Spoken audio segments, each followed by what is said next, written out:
wearing plastic goggles over its eyes. I could see its eyes inside these tinted goggles, and it had holes on either side here, but it had no nose as I have. Its jaws were very small, and its mouth was a slit with tiny little scale-like things where its lips should be. And the creature carried a horrible smell on it. I can't describe that smell.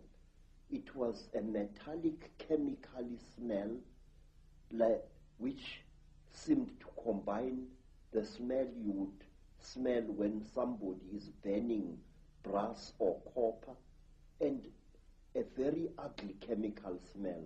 These two smells combined. And this creature was looking down at me. I was frightened, but I could not move. And the next thing I knew was a terrible pain on my left thigh.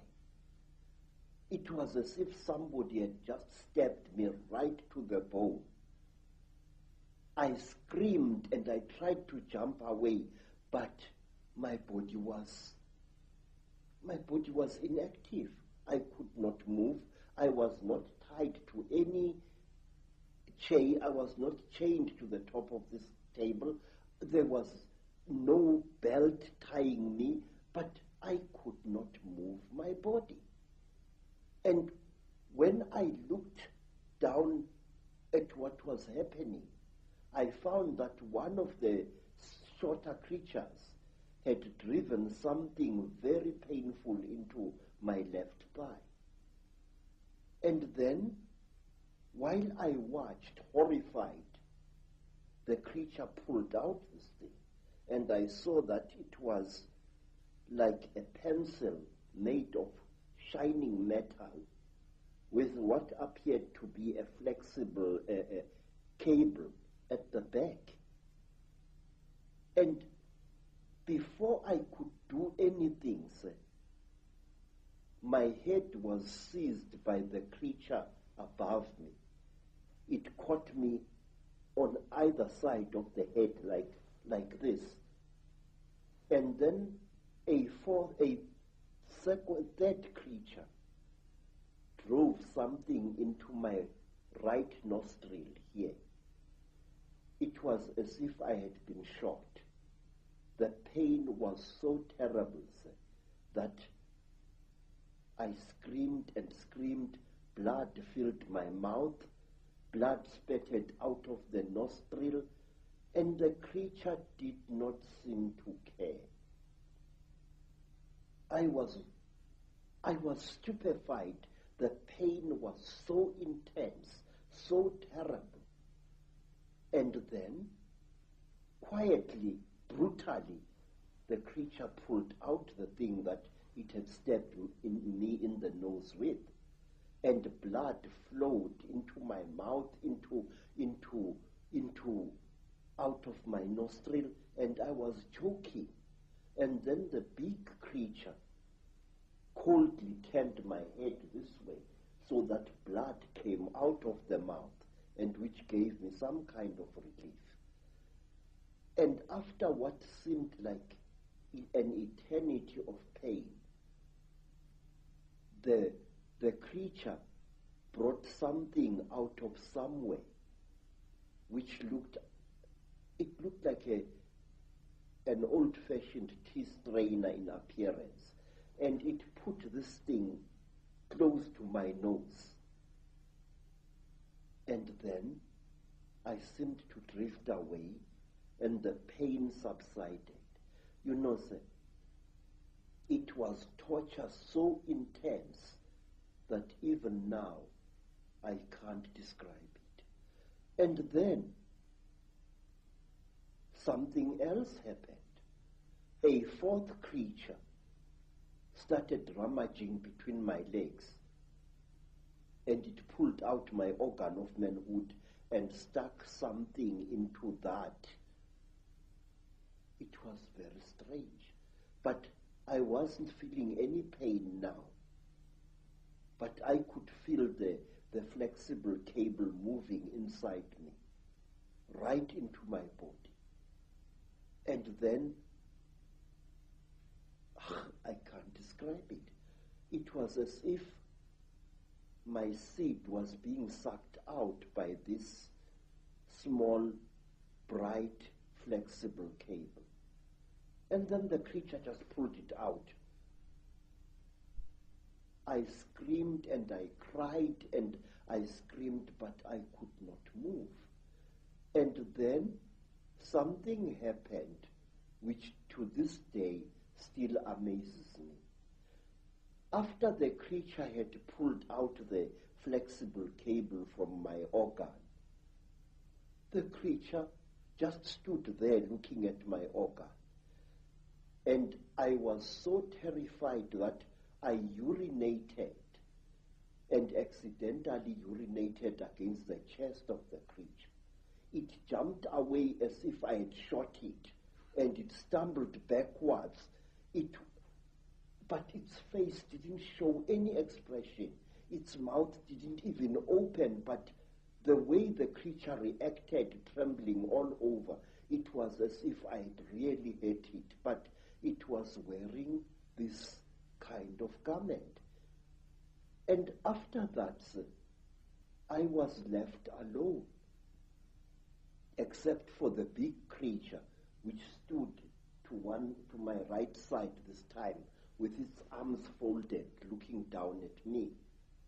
And then, while I was looking at this creature, trying to appeal to it, no pain anymore, no pain, please, I was pleading. Pictures suddenly flooded my mind. Pictures of buildings sunk in a red lake of water. Buildings rotting away. Buildings that appeared as if they had been bombed. And cities sunk in terrible mud. Trees sticking out like rotten ghosts. Trees without leaves, without branches, sticking out of the mud as if they had been poisoned. I saw visions of this. And then, through an entrance which I had not seen before, came a strange and terrible beings. It was exactly like this. It was tall, made entirely of metal, with burning eyes and a snout. It didn't do anything. It just moved and came to stand at my left side. It didn't touch me or anything like that. It just stood there, making a strange humming sound. Wow, wow, wow, wow, wow, wow, like that. And then, from behind this metal creature, there appeared another creature.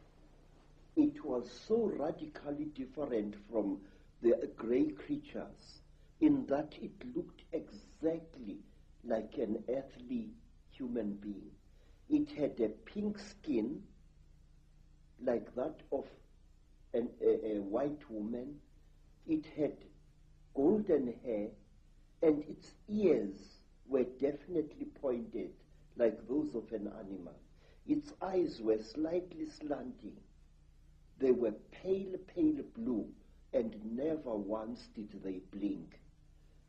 It was like this, nude, and there was a tail-like appendage at its back, which was very visible as it walked away after it had done to me what it did.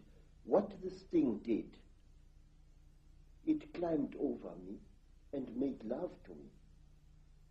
And I noticed that unlike normal women, its breasts and working jet engines.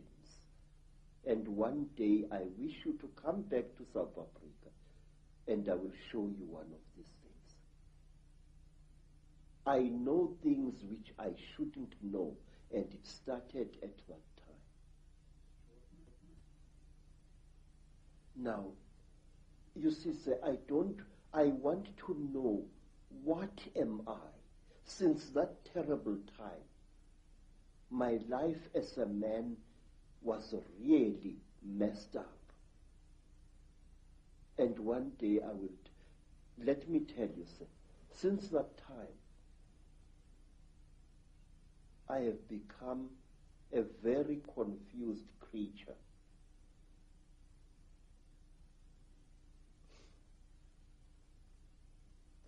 It's